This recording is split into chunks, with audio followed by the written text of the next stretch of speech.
Bonjour à tous et à toutes et bienvenue dans mon laboratoire. Alors dans mon laboratoire, ici, nous faisons de l'électricité et du magnétisme. Aujourd'hui, je viens de comprendre un concept que je vais illustrer à l'aide de cet outil mathématique, autrement connu sous le nom de Gaussian. Alors, supposons que nous avons une tige, sauf que cette tige n'est pas n'importe quelle tige. Cette tige est chargée. Cette tige est chargée électriquement. Elle est chargée électriquement négativement. D'accord ? Imaginons que cette tige soit chargée électriquement négativement et que nous avons une plaque que j'illustre par ce chandail blanc que je portais il y a quelques secondes. Voilà. Donc supposons que nous avons cette tige qui soit suspendue au-dessus de ce t-shirt. Imaginons maintenant que le système est en équilibre. Le système est en équilibre, c'est-à-dire que ils tiennent. Là, il n'y a rien à faire. Imagine, il n'y a pas ma main, il n'y a pas de main là, juste elle tient en équilibre comme ça au-dessus du sol. La question qu'on nous pose, c'est ce chandail blanc qui est une plaque chargée électriquement, c'est quoi son signe ? En sachant que cette tige est chargée négativement.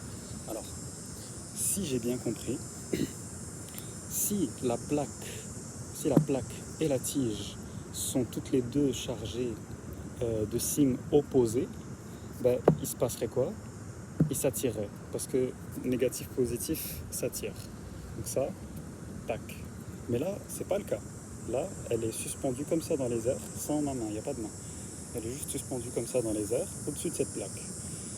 Alors, pourquoi est-ce qu'elle est suspendue dans les airs ? Quel est le signe de cette plaque ? C'est simple. On commence par faire un schéma des forces. Donc, ma tige chargée négativement, on a la force de gravité qui l'attire vers le bas. Et logiquement, on a une force qui l'attire vers le haut. Parce que s'il y avait juste une force vers le bas, elle finirait par tomber. Mais là, c'est pas le cas, toujours. Elle est suspendue. Alors, il faut qu'il y ait une force qui soit contraire à celle du bas, donc une force qui va vers le haut, donc notre fameux champ électrique. Maintenant, la question qui nous reste à savoir, c'est est-ce que c'est positif ou négatif ? Toujours, on n'a toujours pas répondu à la question. C'est simple, pour répondre à la question, en sachant que ça, ici, il est en équilibre, il faut se dire que, en fait, il y a juste deux possibilités, positif ou négatif. Donc on a juste à essayer chacune des possibilités. Si elle était chargée positivement, on aurait la tige négative et la plaque positive. Donc qu'est-ce qui se passerait ? Ils s'attireraient. Donc ça ne peut pas être ça. Ça ne peut pas être positif. Parce que si c'est positif, les deux ils se colleraient. Puis c'est pas le cas, on sait qu'il est en équilibre.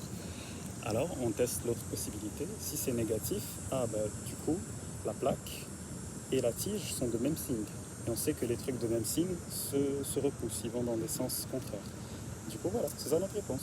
La plaque est chargée négativement, puisqu'on sait que la tige est chargée négativement et qu'elle est en équilibre au-dessus de la plaque, ça veut dire qu'ils se repoussent constamment. Du coup, voilà. Électricité et magnétisme. Abonnez-vous, laissez un pouce bleu et laissez-moi un petit sourire.